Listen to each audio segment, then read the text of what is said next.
Hello student, good morning to all of you. हम लोग आज प्रभुसत्ता के सिद्धांत की आलोचना को पढ़ेंगे, क्योंकि पिछली क्लास में संप्रभुता के सिद्धांत, इसका अर्थ, परिभाषा और इसकी विशेषता, साथ ही सिद्धांत को भी पढ़ चुके हैं।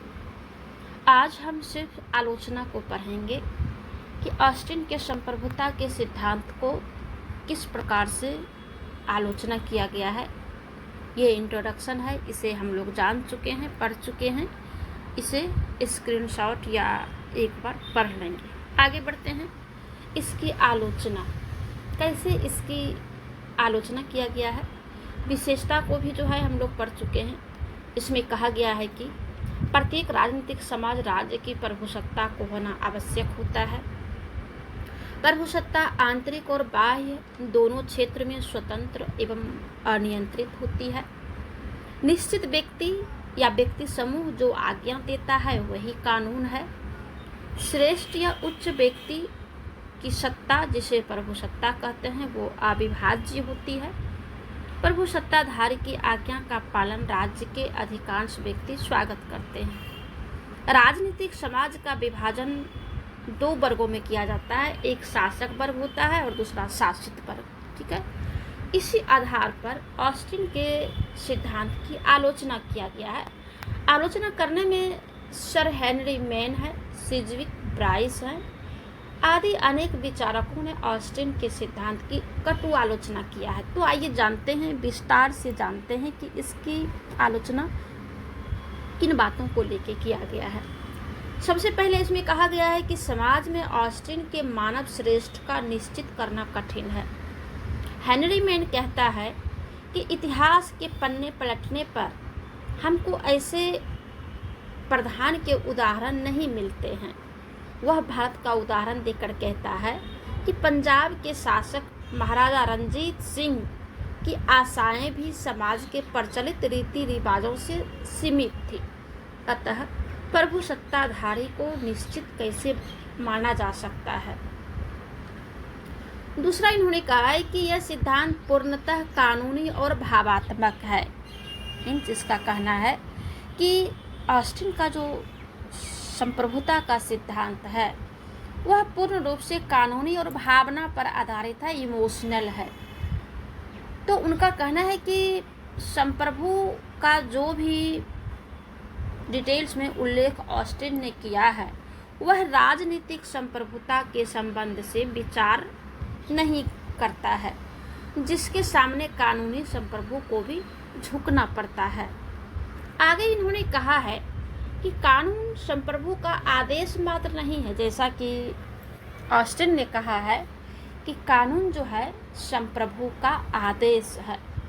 क्लार्क, सिजविक, विल्सन, ग्रीन, बिलोवी, हेनरी मैन ने ऑस्टिन के इस मत का भी खंडन किया है कि संप्रभु के ही आदेश कानून है, क्योंकि इसके 3-4 पॉइंट्स हैं जिसे हम जान सकते हैं कि कानून जो है संप्रभु का आदेश नहीं है। पहला, रीति रिवाजों की उपेक्षा कोई संप्रभु नहीं कर सकता और वे संप्रभु के आदेश भी नहीं है। जैसे कोई परंपरा है, कोई ओकेजन का जो सिस्टमेटिक ढंग से उसका कार्य किया जाता है, जैसे शादी विवाह हो गया या श्राद्ध वगैरह होता है, तो ये क्या है, कहता है कि ये जो रीति रिवाज है इसकी हम उपेक्षा नहीं कर सकते हैं,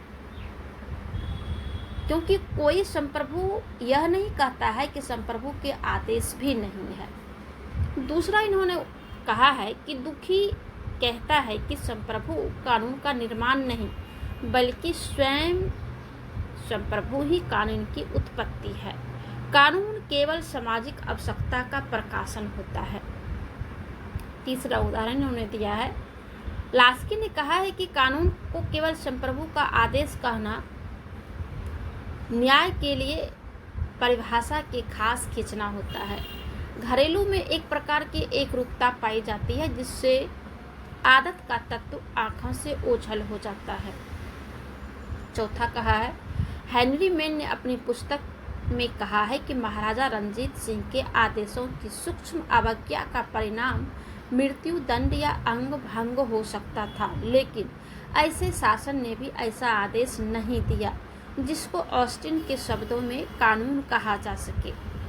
ठीक है, तो ये इस आधार पर जो है कानून ऑस्टिन के संप्रभुता का खंडन किया है। चौथा है कि कानून का आधार केवल शक्ति नहीं है। ग्रीन का कहना है कि राज्य का आधार इच्छा है, शक्ति नहीं। राज्य का आधार क्या है, बेस क्या है, इच्छा है, शक्ति नहीं है। इसका अर्थ यह हुआ कि कानूनों का पालन शक्ति के भय से नहीं बल्कि इसलिए किया जाता है कि उनके पीछे भावना भी छिपी होती है। आगे इन्होंने कहा है कि यह सिद्धांत केवल प्रभुसत्ता के विरुद्ध है। ऑस्टिन का प्रभुसत्ता का सिद्धांत लॉक के प्रभुसत्ता और राजनीतिक प्रभुसत्ता दोनों का ही निषेध करता है, जो प्रजातंत्रात्मक शासन का आधार है। मतलब इसका कहना है कि यह जो सिद्धांत है यह प्रभुसत्ता को निषेध करता है, लोक प्रभुसत्ता और राजनीतिक प्रभुसत्ता दोनों को निषेध करता है, जो प्रजातंत्रात्मक शासन प्रणाली का आधार है। इसे हम नहीं नकार सकते। प्रभुसत्ता असीमित नहीं है, जैसा कि ऑस्टिन ने कहा है कि प्रभुसत्ता या संप्रभुता क्या है, असीमित है, असीमित भी नहीं है। अनेक विचारक प्रभुसत्ता को असीमित अथवा निरंकुश नहीं मानते हैं। बहुलवादी ही नहीं, अनेक दूसरे विचारक भी प्रभुसत्ता का सीमित या प्रतिबिंबित मानते हैं, क्योंकि बहुलवादी तो पूरी तरह से ऑस्टिन के संप्रभुता को नकारते हैं, आलोचना करते हैं, लेकिन साथ ही कहता है कि अनेक दूसरे विचारकों ने भी इस पर प्रतिबंध लगाते हैं। जैसा कि आगे इसमें कहा गया है पॉइंट के रूप में, पहला, नैतिक प्रतिबंध। संप्रभु अपनी आज्ञा द्वारा किसी भी अनैतिक कार्य को नैतिक कैसे बना सकता है। स्टीफेन ठीक कहता है कि जब तक ब्रिटिश संसद पागल न हो जाए वह उस समय तक ऐसे कानून नहीं बनाएगी कि सारे नीली आंखों वाले बच्चों को जो है बिना आंख वाले इसका बना दिया जाता है, करा दिया जाता है। ये यहाँ पे गलत टाइप हो गया है। दूसरा में समझिए कि रीति रिवाज व परंपराएं। कोई भी संप्रभु जनता के रीति रिवाज की सरलता से उपेक्षा नहीं करता है। ब्रिटेन में सम्राट सहित संसद रीति रिवाजों को भंग करने का साहस नहीं कर सकते हैं, क्योंकि ब्रिटेन में जो है रीति रिवाज से ही काम चलता है, क्योंकि वहाँ पे लिखित संविधान नहीं है। संविधान में जो भी नियम कानून है वो लिखित नहीं है। तो किस प्रकार से है वो, जैसे जिस प्रकार से रीति रिवाज हम करते आ रहे हैं, पिछले पीढ़ी से करते आ रहा है, उसी प्रकार से आगे की पीढ़ी उसे एडॉप्ट करके आगे की परंपरा को निभाते आ रहा है। आगे इन्होंने कहा है कि धर्म, प्रभुसत्ताधारी की शक्तियों पर धार्मिक प्रतिबंध भी होना चाहिए। जन स्वीकृति, जनता संप्रभु के आदेशों का पालन उसी समय तक नहीं करेंगे जब तक कि प्रत्यक्ष या अपरोक्ष रूप से उसे जन स्वीकृति प्राप्त ना हो। पांचवा है अंतर्राष्ट्रीय कानून। ये भी विश्व जनमत से भी मर्यादित होते हैं। ठीक है, ये भी जो है विश्व जनमत से मर्यादित होते हैं। अगले पॉइंट में जो ऑस्टिन की संप्रभुता की आलोचना हुई है, जिसमें कि बहुलवादी है, बहुलवादियों द्वारा आलोचना किया गया है। बहुलवादी न तो प्रभुसत्ता को अविभाज्य मानते हैं और न ही असीमित। उनके अनुसार चर्च, परिवार, ट्रेड यूनियन, समुदाय राज्य के ही समान महत्वपूर्ण है, सिर्फ सरकार ही महत्वपूर्ण नहीं है। इसलिए बहुलवाद कहते हैं कि प्रभुसत्ता इन विभिन्न समुदायों में विभाजित होनी चाहिए और होता भी है। लास्की ने भी कहा है कि प्रभुसत्ता के कानूनी सिद्धांत को राजनीतिक दर्शन के लिए उचित मानना असंभव है। आगे जो है क्लास में इसे और अच्छे तरीक़ा से इसको हम डिफाइन करेंगे, इसे आप लोग लिख करके लाएंगे। ठीक है, अब थोड़ा सा हम निष्कर्ष को जान लेते हैं। निष्कर्ष के रूप में हम कह सकते हैं कि आलोचनाओं के आधार पर विचारक ऑस्टिन की प्रभुसत्ता संबंधी सिद्धांत को राजनीतिक दर्शन के लिए अनुपयोगी व अहितकर मानते हैं। इस सिद्धांत में राज्य की जो निरंकुशता को प्रोत्साहित मिलता है, परंतु दूसरी ओर यदि हम कानूनी दृष्टि से ऑस्टिन के सिद्धांत को देखें तो वह सर्वथा ठीक है। निसंदेह राज्य सर्वोपरि संस्था है। गिलक्राइस्ट के शब्दों में ऑस्टिन के सिद्धांत की कठिनाइयों को दूर किया जाता है यदि हम कानून प्रभुसत्ता और राजनीतिक प्रभुसत्ता के भेद को ध्यान में रखें तो। गार्नर ने भी कहा है कि प्रभुसत्ता के कठोर कानूनी रूप की दृष्टि से ऑस्टिन का सिद्धांत अस्पष्ट एवं तर्कसंगत है।